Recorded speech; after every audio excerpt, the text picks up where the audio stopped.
Did everything they said. I followed the protocols, I used the tools, I watched the videos. I wanted to be the person who got it all right.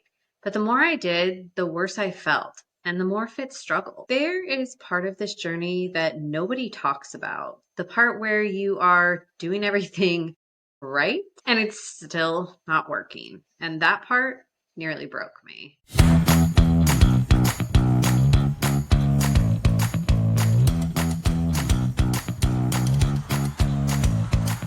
Welcome to Straight Up Dog Talk, the podcast where no topic is off limits and no pet parent feels alone. I'm Em, dog trainer, nutritionist, and retired vet tech, and I'm here to talk about the real stuff, the guilt, the grief, the breakthroughs, and everything in between. Whether you're deep in the trenches or you're just starting your journey, this is a safe space for big feeling dogs and the people who love them. Let's get into it. Have you ever found yourself trying to do everything the right way, reading every book, watching every tutorial, combing through YouTube and Google in the middle of the night, following all of the advice, but still ending up in tears because your dog is struggling?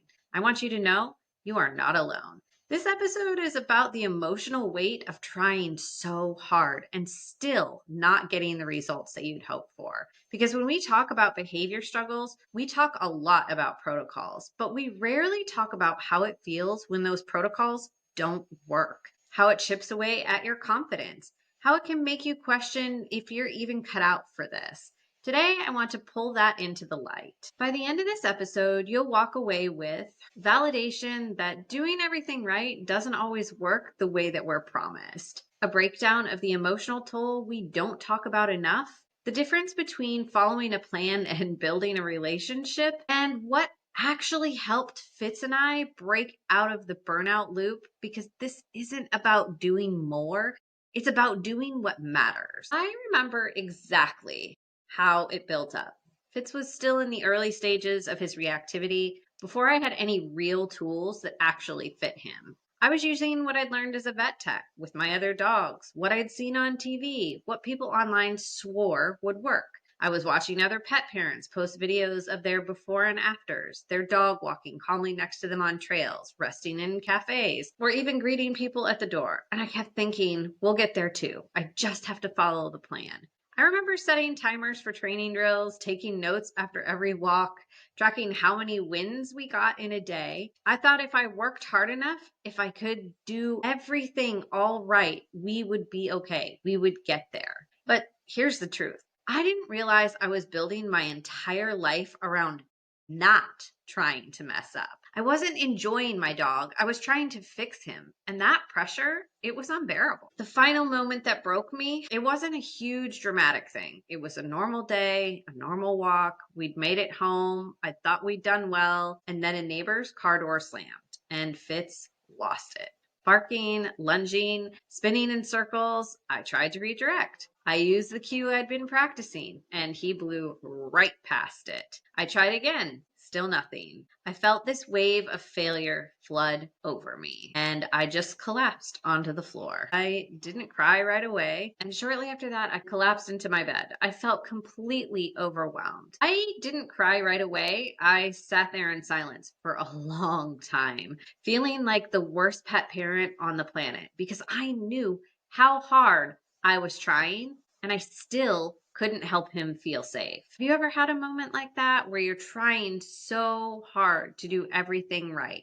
You're checking every box, you're reading all of the content, you're following every tip, and still your dog struggles. Maybe you've sat in the car after a failed walk and just stared at the steering wheel with the music blaring. Maybe you've hidden in the bathroom because your dog wouldn't stop barking and you're just done and you needed a moment of peace to yourself. If that's you, I want you to hear this. This system is not built for your dog, and your dog is not broken. The emotional toll is real and it's valid, and it's something so many of us carry in silence, and we shouldn't have to. So, what do you do when you're doing it all right and it's still not working? Well, first you pause. Not forever, but for long enough to ask a better question. Not what else can I do, but what does my dog actually need right now? Then ditch the timeline. Ditch the performance goals. Ditch the idea that you have to earn progress by being perfect. Your dog doesn't need a perfect pet parent. Your dog needs a present pet parent. And honestly, you probably need rest too. There's nothing wrong with taking a week off from walks, or 2, or 3, or months, or even letting enrichment be messy and fun instead of structured and impressive, or not filming your progress for once. What changed for us didn't come from a new tool or a cue. It came from letting go of the pressure to be good enough. Here's what I learned that I wish someone had told me earlier. You can follow every single rule and not get the results you want because your dog isn't a robot.